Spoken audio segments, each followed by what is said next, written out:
en grupo, pero depende, porque parece que no va a venir mucha gente, no sé, me da la impresión, pero vamos a esperar. Bueno, voy a silenciar mi micrófono y vamos a esperar unos 5 minutos, ¿vale?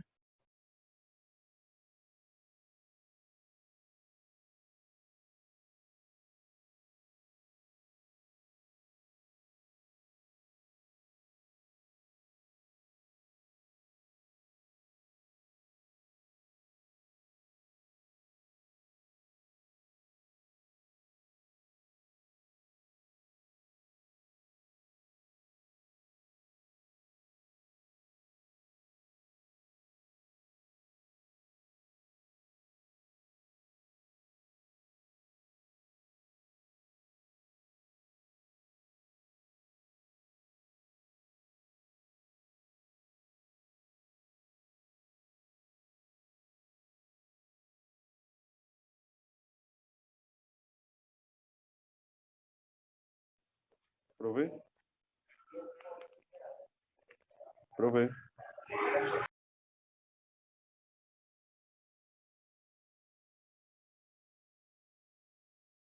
Sí, dígame. Profe, es que me falta, o sea, en mi grupo, en el del video, somos 3 personas y me falta una sola persona. Ah, bueno, esperar si alguien se anexa, pues si no, ya. Es que ya lo escribí 2 veces en el grupo y nada que me responden nadie. Vale, no te preocupes, igual yo acepto si no hay más remedio, pues acepto grupos de 3. Lo que no acepto es un grupo de 5. Entonces, hay 9 grupos, ¿no? Yo no sé si es que alguien decidió trabajar solo y pues no sé, y porque no conoce a la gente, porque no lo aceptaron en los grupos, no sé. Voy a hacer ahorita voy a poner un mensaje en el grupo para saber que tu grupo le hace falta una persona a Castillo Blanco, no hay problema. Yo ahora lo manejo aquí en el grupo, o vamos a ver aquí si entra la gente ahora, a ver cuántos ingresarán ahora, porque como ya esta es una hora peak donde ya la gente salió de clase, y bueno, no sé si les apetecerá mucho venir pero la idea es que estamos recuperando las 2 horas del feriado. Entonces yo lo que quería hacer hoy era ejercicios para prepararnos para el parcial. Pues la gente dirá, bueno, eso está grabado, yo luego lo veo, pero si tiene una duda ya no me puede preguntar en directo. Entonces la cosa, es mejor asistir a las sesiones sincrónicas para así, digamos, despejar las dudas de forma inmediata. Bueno, entonces yo voy a comenzar. No, profe, gracias. Nada, gracias a ti. Yo voy a comenzar con el tema de estabilidad de equilibrio, a repasar el tema de estabilidad de equilibrio. Voy a grabar porque voy a quedar. ¿Cuántos han podido recuperar la monitoría 1 en la carpeta de monitorías del OneDrive? Yo les envié el enlace, espero que todos hayan podido ver ese video, ¿no? Recording in progress. Sí, todos han podido ingresar con ese enlace a la carpeta. Si alguien no ha podido, ¿por qué? ¿Le has dado el enlace, no te ha llevado a la carpeta? ¿No te abre? Ah, bueno, vamos a ver cómo lo arreglo para que puedan tener, porque no, yo no sé todavía subir grabaciones en Panoptic, no. O sea, yo no sé, en Blackboard lo sabía hacer, pero en Brightspace no sé cómo se hace, voy a pedir asesoramiento para entonces grabarles ahí de una vez, porque ahí están quedando, cuando estoy fuera del horario de clase las tengo que subir yo, entonces por eso las coloqué en una carpeta de OneDrive, pero parece que la gente como que no me dice nada, no sé si lo han visto, si lo han podido descargar, bueno, el caso de Luis pues me dice que no ha podido. Yo voy a hacer un ensayo con un asistente mío para ver si él puede abrir la carpeta, ¿no? Con el enlace que le envío. A lo mejor es un problema, no sé, de la configuración del enlace, porque es digamos, son todos los que están registrados en Javeriana, ¿no? Los que pueden abrir este tipo de enlace. Bueno, por acá entró Julian. Vamos a aprovechar un poquito el tiempo para no quedarnos tan tarde, ¿no? O sea, la idea es como aprovechar. Aquí está entrando Ricardo. Juan Camilo también, entonces ya al menos hay 11, hay 10 personas. Hola, profe, buenas noches. Buenas noches, Julián, ¿cómo te va? Bien, profe, gracias. Me alegro. Vamos a iniciar repasando un poquito la última clase, ¿vale? Que básicamente lo que me interesa es que usted sepa clasificar los equilibrios. Entonces vamos a comenzar por aquí. Y básicamente yo tengo una ecuación autónoma. Vamos a llamar a la variable dependiente la y, la t la variable independiente. Y tengo una ecuación diferencial autónoma así, si la parte derecha no depende del tiempo. Se dice que la ecuación es autónoma, ¿no? La EDO es autónoma. Entonces recordemos que los ceros de H, los cortes de la... Si yo pudiera graficar la H contra el eje Y, los cortes de la H con el eje Y, o sea, los ceros, los puntos donde digamos aquí tengo dos ceros, donde digamos la H de P es cero, es un equilibrio. Digamos, los puntos donde se anula la gráfica de H, donde la gráfica de H corta el eje, son los equilibrios de la ecuación, son las soluciones constantes, ¿vale? Las soluciones constantes de la ecuación. Estoy repasando la clase anterior. Entonces, fíjate lo que pasaba en la línea de la fase, que es la línea del eje de la Y, donde vamos a graficar el rango de las soluciones y el movimiento, si es creciente o decreciente, simplemente observando el signo de la H. Pues la H acá es positiva y aquí la H se vuelve negativa. O sea, la H pasa de ser positiva a negativa. Como la H acá es positiva en esta zona, al ser la H positiva, la derivada de Y es positiva. Entonces la Y, el rango de la Y comienza a crecer. Entonces el movimiento aquí es creciente. Como aquí la H es negativa, al ser la H negativa, la derivada de Y es negativa, la Y empieza a decrecer, o sea, va para atrás. Los valores de Y van retrocediendo. Recuerden que estamos graficando son los rangos o las órbitas, ¿no? Y aquí, como la H es positiva, pues por ejemplo, aquí la órbita es para la derecha. Entonces lo que tengo es un retrato de fase con algunas órbitas. O sea, en este caso tengo los equilibrios que son constantes y las tres órbitas, una, 2 y 3. Entonces aquí vemos que este equilibrio es un atractor porque está atrayendo por los dos lados y este equilibrio es un repulsor. Entonces, cuando hablo de clasificación de equilibrios, van a haber tres tipos de equilibrios. Los atractores son estables, porque todo permanece cerca de ellos o tiende hacia ellos. Los repulsores, que son inestables, porque todo se aleja. Las trayectorias que están cerca se alejarían. Y los semiestables, que lo voy a explicar enseguida. Estos dos, los repulsores y los semiestables, van a ser inestables. A la larga, en alguna dirección, las cosas se van a alejar del equilibrio. Entonces, la situación, observamos que para tener un atractor, basta con que la H pase de positivo a negativo. Para tener un repulsor, basta con que la H, el campo de direcciones, pase de negativo a positivo. En términos de la derivada, esta derivada es negativa. Si la H fuera derivable, aquí la derivada sería en P sería negativa y aquí la derivada en Q sería positiva. O sea que para reconocer un atractor, un equilibrio atractor, simplemente usted lo que tiene es que chequear que la derivada del campo de direcciones en el punto P es negativa. Se reduce a calcular la derivada y evaluar un signo. Para reconocer un repulsor, que esto era lo que me faltaba explicar en la última clase, ¿vale? Para conocer un repulsor, bastaría, como en el dibujo, que la derivada fuera positiva, para que él pase de negativo a positivo y se produzca esta repulsión acá, ¿no? La derivada de P tiene que ser positiva.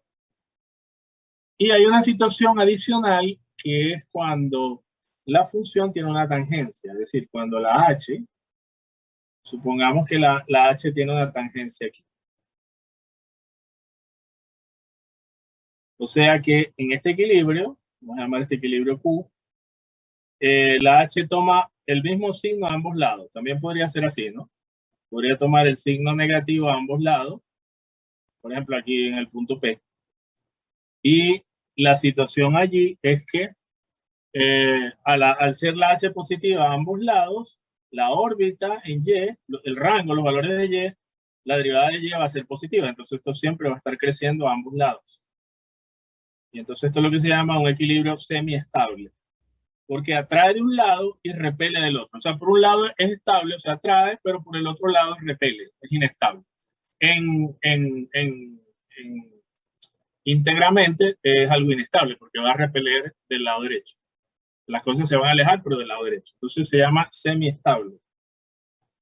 Igual, cuando tengo acá esta situación de que el signo de la H es el del mismo en ambos lados, acá es negativo, voy para atrás, acá es negativo, voy para atrás, tengo atracción de este lado y repulsión de este lado. O sea, el retrato de fase de un punto semiestable, es así.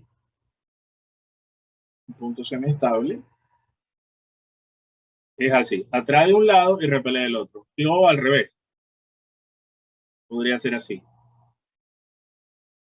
Atrae de un lado y repele del otro. Entonces tengo esas dos situaciones. Van hacia la izquierda, las órbitas van hacia la izquierda, o van hacia la derecha, o van hacia la izquierda. Y eso lo podríamos detectar en este caso. Lo que está pasando en este caso es que la derivada en P hay una tangencia. La derivada en P0. Esto es el caso diferenciador acá. O sea, es diferente a estos dos casos de aquí. Aquí la derivada es diferente de 0. Entonces, cuando el P será semiestable, cuando la derivada en P sea 0 y la segunda derivada al menos, por lo menos esto es una implicación así. Si ocurre esto, entonces el punto es semiestable, ¿no? La segunda derivada es distinta de 0. Podría ser positiva, en el caso que si la segunda derivada es positiva, un punto crítico, entonces tengo un punto de mínimo. Y si la segunda derivada es negativa, tengo un punto máximo. O sea, fíjate que en este dibujo que hice acá, la segunda derivada en el punto Q acá, esto tiene un punto de mínimo, es positiva. Y en esta situación, la segunda derivada en el punto P, como tiene un punto de máximo, es negativa. En definitiva, lo importante es que la segunda derivada sea distinta de 0 para tener alguno de estos dos retratos de fase, que son los retratos de fase semiestables. Listo, entonces, lo semiestable es inestable, porque por un lado se van a alejar las cosas. Por muy cerca que estés, siempre te va a alejar. Entonces la tabla es esta. La tabla es esta. Listo, resumen. Un punto será atractor, y ya saben en su mente lo que significa un dibujo de un punto atractor si la derivada del campo de dirección en P es negativa. Un punto será repulsor si la derivada en P es positiva, y un punto será semiestable si la derivada en P es 0, pero la segunda derivada tiene signo, o sea, es diferente de 0. Vamos a hacer un ejemplo, porque ese es el que van a hacer en el taller. Vamos a hacer un ejemplo acá de esta situación. Vamos a hacer ejemplo de esta situación. Dime. Una pregunta, pero para los semiestables es con la segunda derivada. No. Para los semiestables con la segunda derivada, siempre que la función tenga dos derivadas. Entonces te voy a poner un ejemplo donde puedes derivar y un ejemplo donde no puedes derivar. Entonces vamos a ponerte de y a dt igual a valor absoluto de y menos 1. Esta función no es derivable. Justamente no es derivable en donde se anula, en y igual a 1. Porque tiene un pico. Si tú dibujas el h en el eje de las y, este es h versus y, esta es la función h, ¿no? Tienes una función valor absoluto trasladada. O sea, tienes esta función con un pico. Esa función no tiene derivada. Entonces no puedes aplicar el criterio de la derivada. Lo único que puedes aplicar es decir, bueno, a ambos lados del 1, que es el equilibrio, o sea, P igual a 1, este es el equilibrio, porque es el que anula la parte derecha. Entonces, ¿cuáles son los signos que toma la H? Simplemente, bueno, por ambos lados es positivo. Entonces, como es positivo, la derivada de y siempre es positiva. O sea que la y está creciendo a tanto este lado como este lado. Entonces, este punto es un semiestable, ¿lo ves? Es un punto semiestable. Sencillamente por la información de que la H mantiene el mismo signo a ambos lados. En resumen, no tienes por qué tener derivada. Si tienes derivada, el criterio de aquí, el criterio sexto. Este criterio funciona es cuando la H tiene derivada. Listo. Si no tiene derivada, reconocer un punto atractor es que la función pasa de positivo a negativo. Si no quieres hablar de derivada en P. Simplemente el signo pasa de positivo a negativo. Si quieres un repulsor, pasas de negativo a positivo. Y si quieres un semiestable, mantienes el mismo signo. O sea, pasas de positivo a positivo. sea, mantienes el signo o pasas de negativo a negativo. Ese sería el criterio más general cuando no tienes diferenciabilidad en el punto de equilibrio. Profe, ¿cómo dijiste en tractor, algo así? Sí, es un atractor, ¿ves? Por el retrato de fase, aquí lo tienes. Cuando Pasa de positivo a negativo. Cuando pasas de positivo a negativo, o sea, la función está decreciendo, tiene Hay el un punto de punto corte, tractor. es un punto atractor. Cuando pasas de negativo a positivo, la función está creciendo, entonces tienes un punto repulsor. De un lado, o sea, las órbitas se van a alejar, los rangos de Y se van a alejar del valor de equilibrio. Entonces, por eso es inestable. Y si mantienes el mismo signo a ambos lados, entonces es un punto semiestable. Atrae de un lado y repele del otro. Aquí están los dos dibujos. Listo, profe, gracias. Sí, entonces fíjate que la pregunta que me hicieron era un poquito, tenía que ver con la derivada, pero en este ejemplo la función no tiene derivada, sí, no existe la derivada de h en 1. Entonces no puedo aplicar el criterio de arriba, lo de arriba no lo puedo aplicar, pero sí puedo aplicar el sentido común, o sea que es estudiar qué signo tiene la h mantiene de positivo, pasa a positivo. Entonces tengo una situación semiestable. Entonces eso es muy sencillo. Y ahora te voy a poner un ejemplo donde evaluar el signo, dibujar la función h, o sea, el campo de direcciones, puede ser muy complicado. Entonces lo que hay que hacer es un cálculo allí bruto y evaluar en el equilibrio. Entonces vamos a poner un ejercicio sencillo. Yo voy a poner aquí de y a de t igual a y menos 1 al cuadrado por y más 3 y vamos a estudiar la naturaleza de los equilibrios. En este caso, para hallar los equilibrios, igualamos a 0 el campo de direcciones. Reconocemos que esto es h de y, una ecuación autónoma que solo depende de y. Al igualar a 0 obtenemos las soluciones singulares o soluciones constantes o soluciones de equilibrio, es lo mismo. Y igual a 1 y y igual a menos 3. La pregunta es, ¿cuál es la naturaleza de estas señoras? ¿Serán atractoras? ¿Serán atractores? ¿Serán repulsores? ¿Serán semiestables? ¿Qué son esos equilibrios? Entonces, el teorema que acabo de explicar aquí arriba es muy sencillo.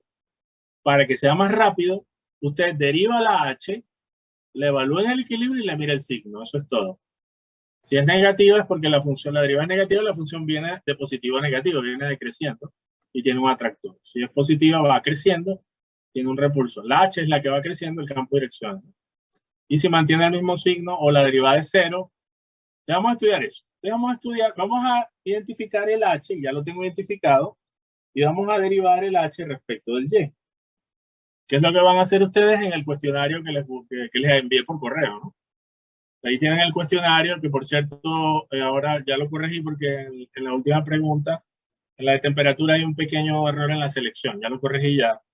Y ahora está correcto. Bueno, entonces vamos a derivar este producto. Sería la derivada del primero por el segundo sin derivar, más el primero sin derivar por la derivada de y más 3.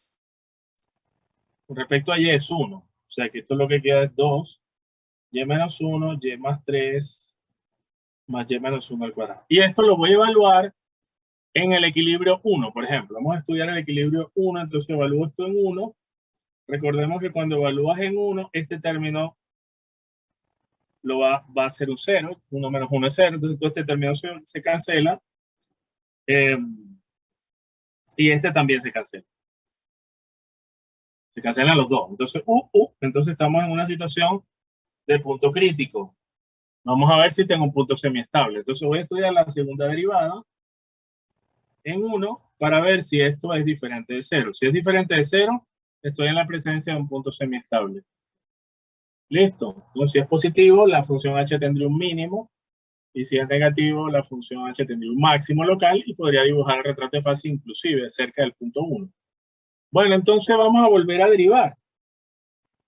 Al volver a derivar, me quedaría la derivada de toda esta expresión de aquí, que sería 2 veces la derivada de y menos 1 por y más 3 sin derivar, más 2 y menos 1 sin derivar por la derivada de y más 3, que es 1, más 2 veces la derivada de y menos 1 al cuadrado, 2 y menos 1. Evalúo la segunda derivada en 1.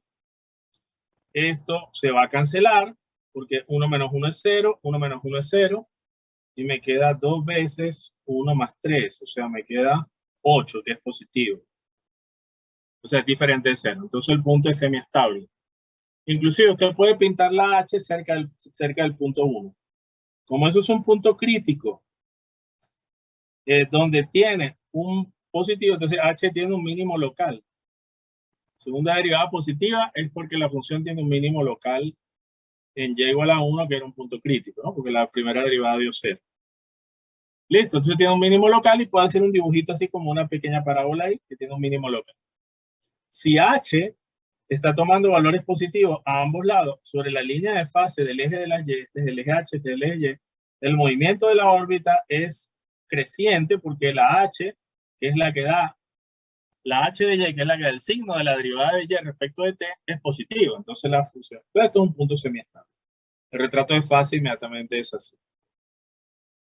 Profe, una pregunta, es que no entendí acá arriba, antes de colocar que H' de 1 es igual a 0, ¿qué hiciste con el otro término que pues desapareció?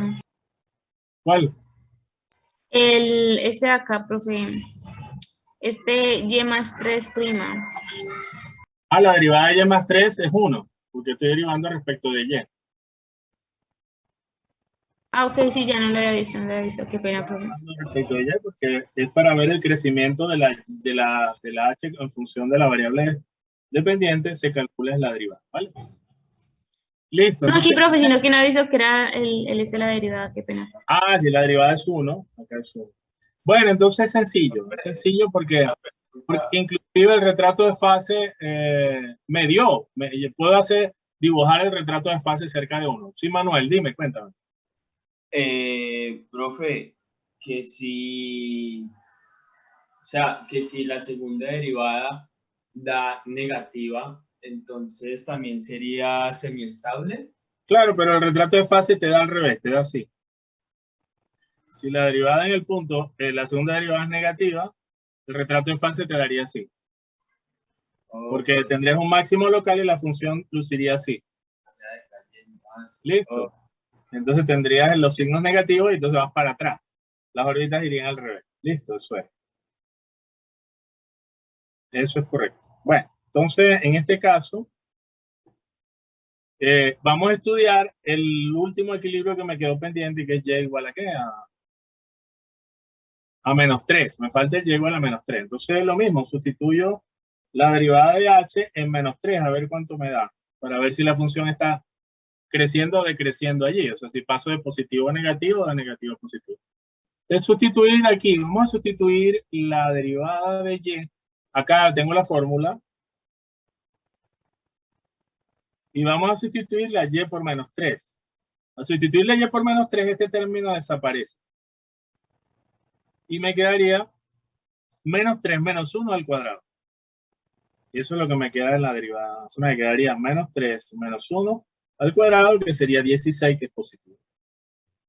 Es decir, que como la derivada de h que me está dando en el punto menos 3, me está dando positiva, este es el eje y, este es el eje de las h, la función corta en menos 3, pero corta creciendo, porque tiene derivada, ¿ves? La h hace así, va con derivada positiva.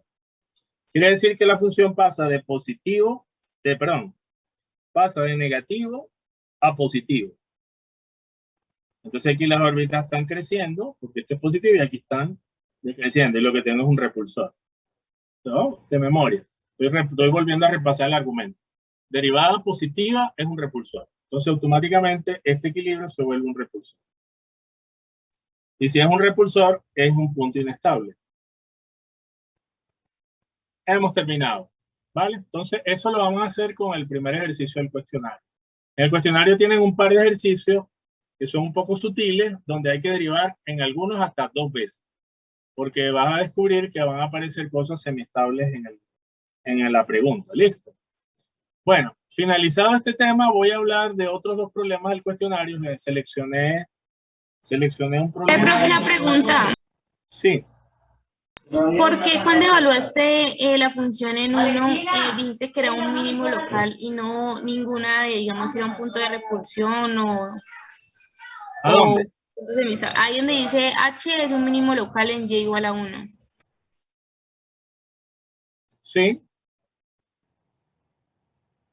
porque la primera derivada dio 0, aquí lo tienen, por esto, gracias Luis, porque la primera derivada dio 0 y porque la segunda derivada dio positiva. Criterio de la segunda derivada, ¿no? Vamos a ponerlo acá. Profe, Primera, sí. eso, primera derivada 0, segunda derivada positiva. Entonces el criterio de la segunda derivada dice que es un mínimo local. Entonces lo puedo pintar así y el retrato de fase va así. ¿Seguro? ¿Está bien? ¿Está claro eso o no? Sí, profe. Listo, pueden preguntar lo que quieran y pueden interrumpir y detenerme si yo sigo adelante. Bueno, entonces vamos a ver ahora modelos de propagación de un rumor. Me interesa que trabajen con esta cosa. Propagación de un rumor o de una enfermedad. O sea, uno puede modelar, por ejemplo, hay un grupo, ustedes en el salón, que son 36, y llega, uno de ustedes sabe un secreto y se lo cuenta a los demás, se lo cuenta a uno, y luego esa persona se lo cuenta, y el chisme, ¿no? Y se va esparciendo el rumor conforme pasa el tiempo. La pregunta es si puedo modelar eso y saber cuántas personas, digamos, que cuando pase el tiempo, podría yo más o menos predecir qué pasa con ese rumor, si todo el mundo se entera, si eso se bloquea, o...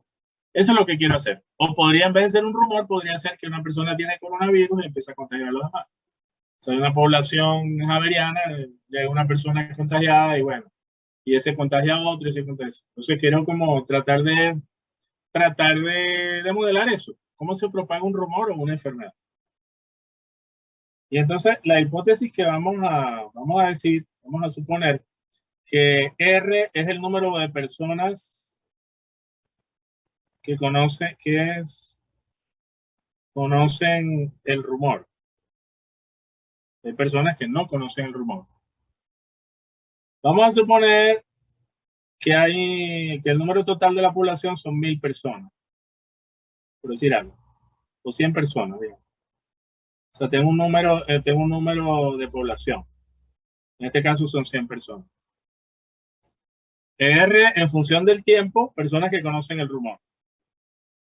Y 100 menos R son las que no conocen el rumor. Todavía no se han enterado.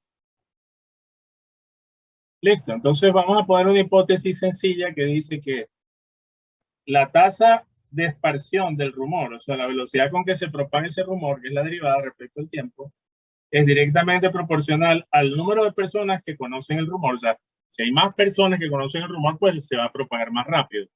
Pero también vamos a suponer, estos son los supuestos del modelo, que la tasa de cambio del rumor también es directamente proporcional a las personas que aún no conocen el rumor. O sea que como si hay más personas que no conocen el rumor, crece la expectativa del chisme para que los demás se enteren. Si en vez de 50 hay 100, entonces como que eso da como un estímulo para que se enteren.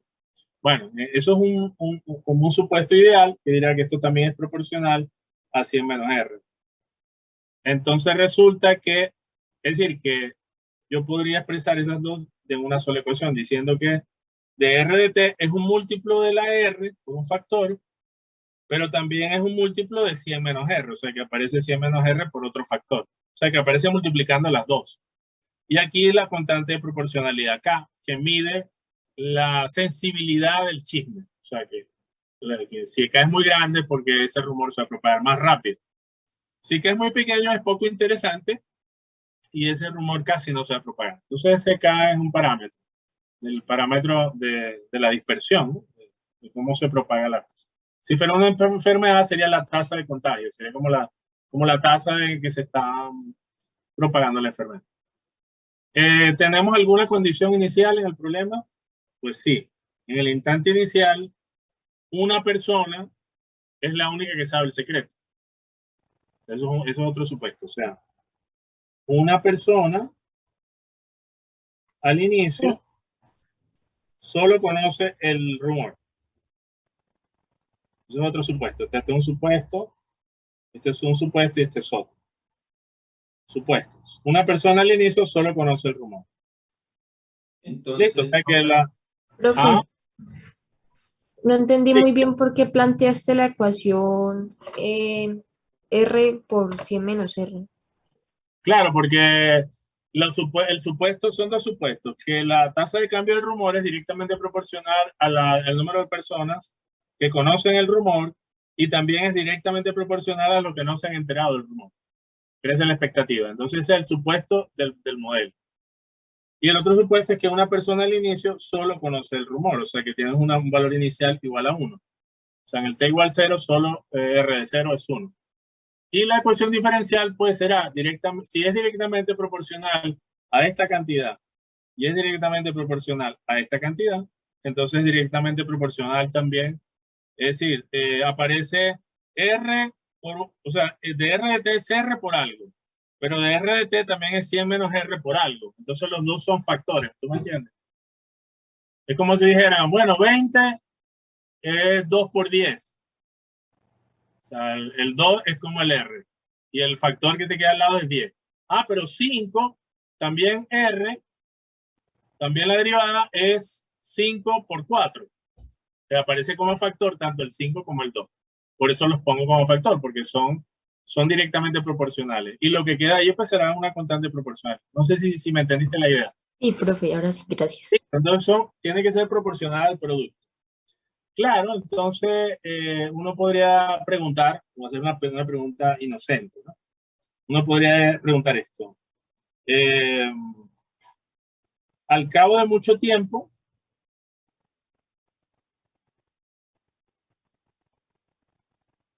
¿cuántas personas aproximadamente conocen el rumor?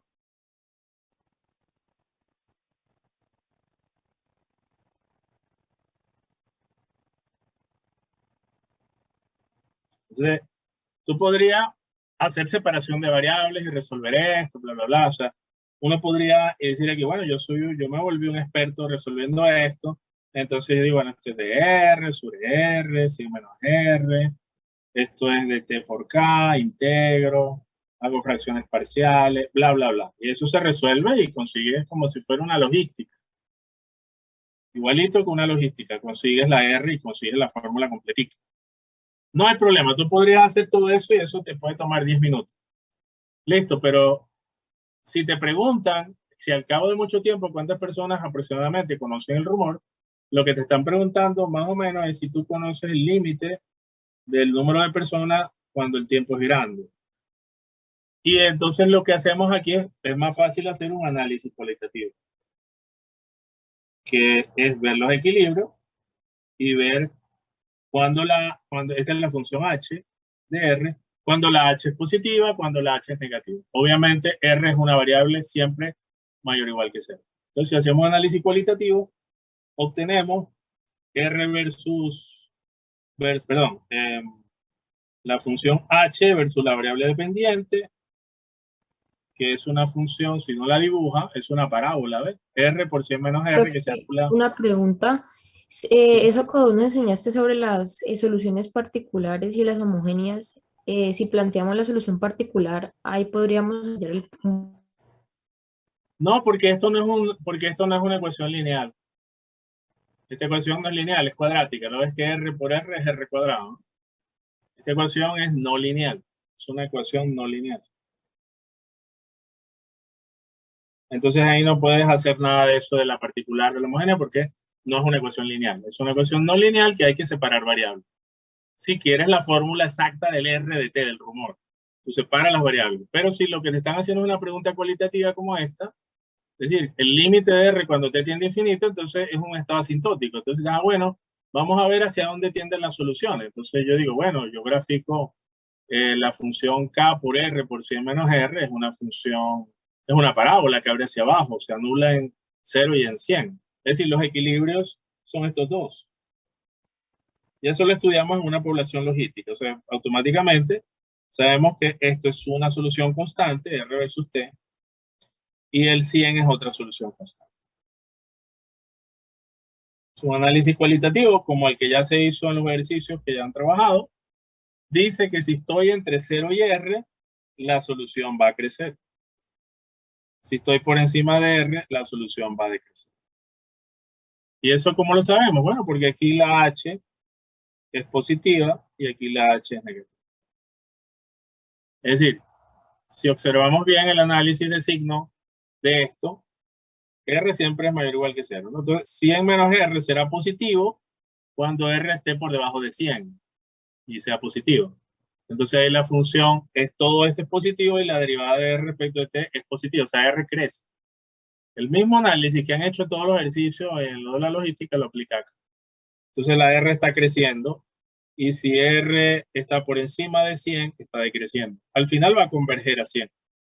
Entonces cualitativamente podemos responder que el límite de esto es 100. ¿Ok? ¿Por qué? Porque todo va a tender, en términos de retrato de fase, el 100 es un atractor. O sea, tengo aquí el 100, donde la función h pasa de positivo a negativo. Entonces aquí es positivo, la órbita crece y aquí decrece. Tengo un atractor. Entonces todo va a tender a 100. Y el 0 es un repulsor de un solo lado. O sea, bueno, aquí la función h es positiva a la izquierda del 0. Y entonces la órbita está haciendo una órbita que va a repeler. Entonces tengo el retrato de fase. ¿Ves? Entonces tengo aquí un atractor, un repulsor, al menos para poblaciones positivas, y aquí tengo un atractor. Entonces, cualquiera de los dos análisis, el retrato de fase o el de arriba con la gráfica, dice que el límite o sea, que a la larga todo el mundo se va a enterar del chisme, pues. O sea, las 100 personas que constituyen el salón de clase, al final todos se van a enterar. Si pasa mucho tiempo, pues todos se van a enterar. Obviamente con los supuestos de que la velocidad de transmisión del rumor es proporcional a la cantidad de personas que conocen el rumor y también hay una expectativa con los que no lo conocen. Si esa cantidad aumenta, que es 100 menos R, pues también aumenta la tasa de transmisión del rumor. O sea, crea más expectativa para seguirlo diciendo. Eso es, según esta hipótesis, que es un modelo simple que está basado en esos dos supuestos. En estos dos. Estos son los supuestos, este y este. Tienes ese modelo y entonces puedes responder esta pregunta. Ahora, si a ti te dicen, no, yo quiero saber más o menos a los 30 minutos, ¿cuántas personas conocen el rumor? O sea, te está preguntando ya por R de 30. Entonces, ya esto no se contesta cualitativamente, ya hay que integrar la ecuación. Profe, pero el valor que se le colocaba a R no era el número de personas que sabían, o sea, no era una de los supuestos que teníamos, porque ahorita se le coloca un valor de tiempo, si antes se le colocó pues una persona. Pues R es el número de personas. ¿Quién habla? ¿Manuel o quién habla? Sí, Manuel, profe, porque pero la R depende del tiempo, aquí está, la R depende del tiempo. Porque el rumor va cambiando con el tiempo. Cada vez que pasa el tiempo, el número de personas que conocen el rumor va aumentando. Entonces, sí. RT y T es el tiempo.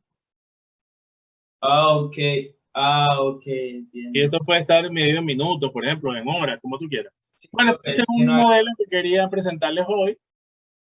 Igual, si usted quiere saber cuánto es R de 30, pues le tocaría integrar esta ecuación tan bella que está aquí, que seguramente la va a poder hacer con fracciones parciales. Pues yo lo hice y bueno, eso sale para el nivel de velocidad que ya tienen más de 15 personas del curso. Estoy seguro que eso lo hacen en 5 minutos.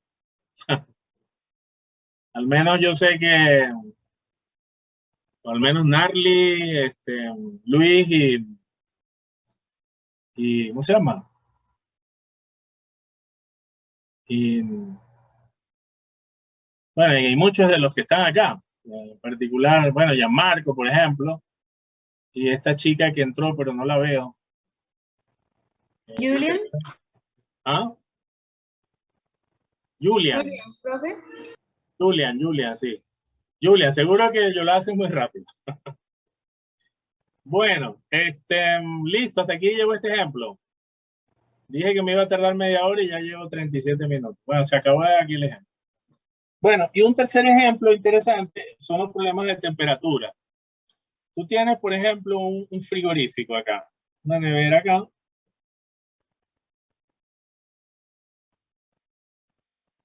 Y entonces acá metes un cuerpo que tiene aquí un cierto calor, tiene una temperatura inicial.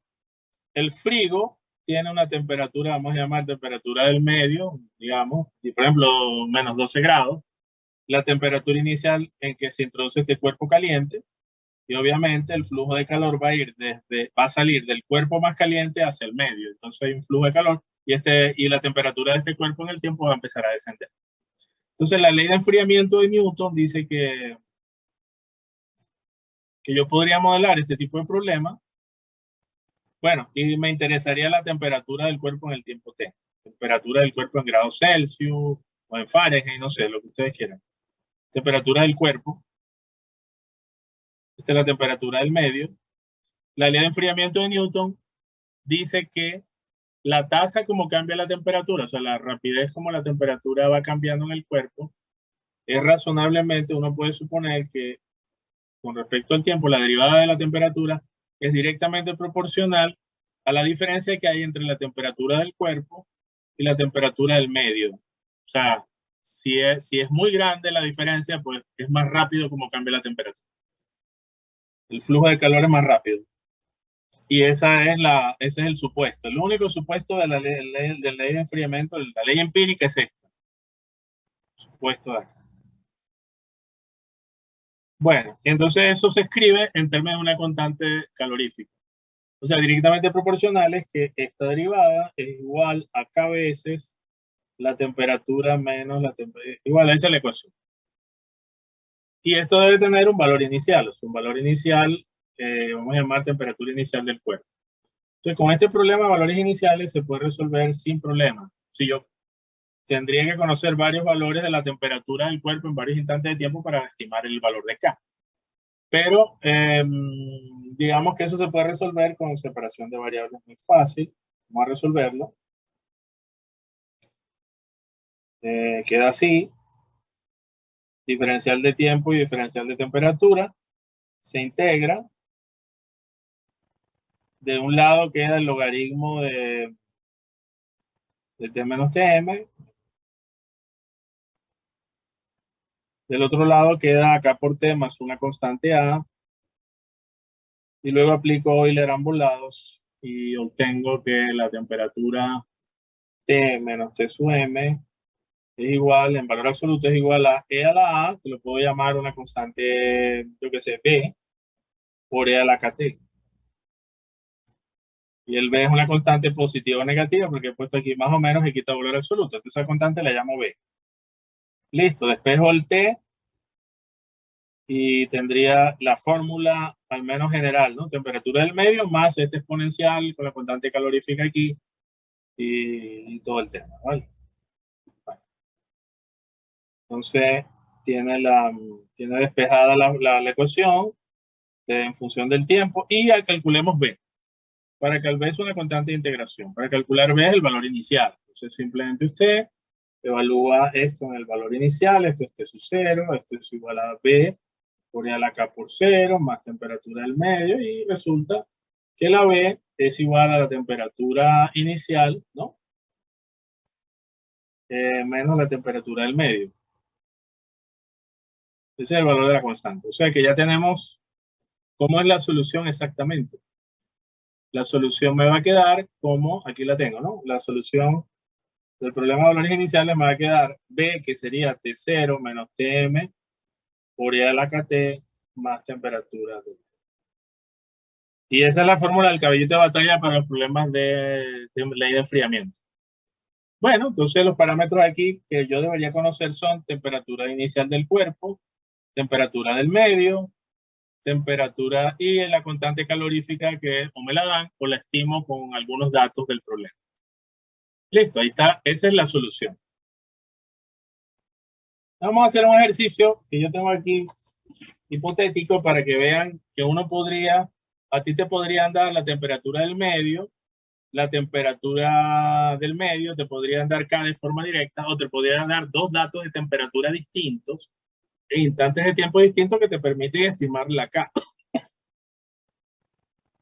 Y resulta que la temperatura inicial te la podrían preguntar, o sea, no te la dan. Podrías inferir. Vamos a hacer ese tipo de ejercicios que son como problemas inversos muy interesantes.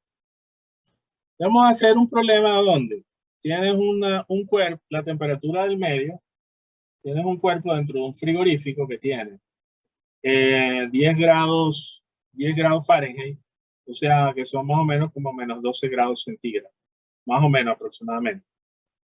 Tienes que en el primer minuto, el cuerpo está a 60 Fahrenheit. Y en el segundo minuto, vuelves a medir con un termómetro y el cuerpo está a 50 Fahrenheit. Listo. Entonces la pregunta es la siguiente. ¿Cuánto es la temperatura inicial del cuerpo? Buenas noches. Para poder calcular esto, yo necesito estimar, necesito saber cuánto es la constante K, la constante calorífica. Listo, entonces vamos a hacer el problema sencillo. Sígame porque no es difícil. Como ya tengo la fórmula de la temperatura y tengo varias variables, tengo aquí T0, TM, K, bueno, tengo T0, TM y K. TM es 10. Entonces, en mi solución me quedaría T de T igual a 10 menos, perdón, igual a la temperatura inicial, que es una cosa que es una incógnita, menos 10 Fahrenheit por E a la KT, no conozco K, más 10. Y esa es mi fórmula, donde en esta fórmula hay dos incógnitas, que son la temperatura inicial y la constante calorífica. Pero con estos datos maravillosos que me están dando aquí, yo puedo fácilmente sustituirlos e ingresarlos aquí. Y obtener que la temperatura en el primer minuto son 60 Fahrenheit, es igual a T0 menos 10 por E a la ¿qué? A la K. ¿Listo? Y también en el segundo de los 50, el T2 va a ser T0 menos 10 por E a la 2, porque es a los 2 minutos, más 10. O sea que lo que tengo es una ecuación sencilla donde voy a despejar K. O sea, vamos a ver, donde este término aparentemente está molestando, pero si yo divido, si yo paso restando este 10 al otro lado, me quedaría 60 menos 10, sería 50, igual a 0 menos 10 E a la K. 50 menos 10 me quedaría 40 en la segunda ecuación, igual a T0 menos 10 E a la 2K. Y ahora lo que me interesa es que estos términos son idénticos. O sea que se podrían cancelar si yo hago una división. Vamos a dividir la segunda ecuación entre la primera ecuación. Voy a hacer segunda entre primera.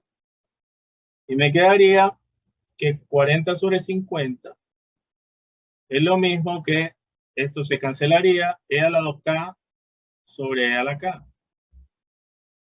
O sea que me quedaría sencillamente E a la K, porque E a la 2K sobre E a la K es E a la K, ¿no? E a la K igual a 4/5. O sea que el valor de la constante calorífica es el logaritmo neperiano de 4/5, que es un valor negativo, porque es un número menor que 1, lo puede calcular con la calculadora. Entonces, ya una vez que usted tiene el logaritmo de la constante K, ya determinar su cero es muy fácil. Porque de cualquiera de estas dos ecuaciones que tiene aquí arriba, de esta ecuación de aquí arriba, por ejemplo, de esta de aquí arriba, usted puede tomar la primera ecuación y decir que 50 por E a la menos K, puede pasar este dividir, despejar el T sub 0, pues, y esto más 10. El T sub 0 se despeja fácilmente de aquí, pasa a dividir el E a la K, y entonces el E a la menos K, calculemos quién es E a la menos K, o sea, es E elevado a la menos logaritmo de 4/5. Eso es E elevado al logaritmo de 5/4, porque al menos se le pone como exponente, eso es 5/4. O sea que automáticamente la temperatura inicial del cuerpo es igual a 10 más 50 por esta cantidad que calculé aquí, que me dio 5/4. O sea que esto es 10 veces más 50 entre 4, que sería que 25 medios. Bueno, eso me da, o 50 por 5 sería Sí, me quedaría 250 cuartos. Y esta sería la temperatura Fahrenheit. Bueno, esto se pone en decimales y ya tiene la temperatura inicial. Un poquito más de 10. O sea que el ambiente lo que hizo fue aumentarle la temperatura el cuerpo estaba muy caliente, pues, y al final quedó cerca la temperatura del cuerpo un poquito. Bueno, 250 entre 4 no es pequeño, es una cantidad, es un valor grande. Está en el orden de los 125, 50, 60 y pico. O sea que la temperatura estas son como 70 Fahrenheit, más o menos. Pero bueno, o sea, empezó con 70 Fahrenheit y terminó y empezó a bajar 50, empezó a bajar a 60, luego empezó a bajar a 50, pero empezó con 70 y pico Fahrenheit. Bueno, eso es lo que quería mostrar. Entonces, estos ejercicios son muy chéveres, son muy bonitos y los problemas del taller van sobre estas cosas. Entonces, bueno, voy a compartir el enlace. Los que quieran hacerlo ahorita y consultarme, pues cuántas personas vamos a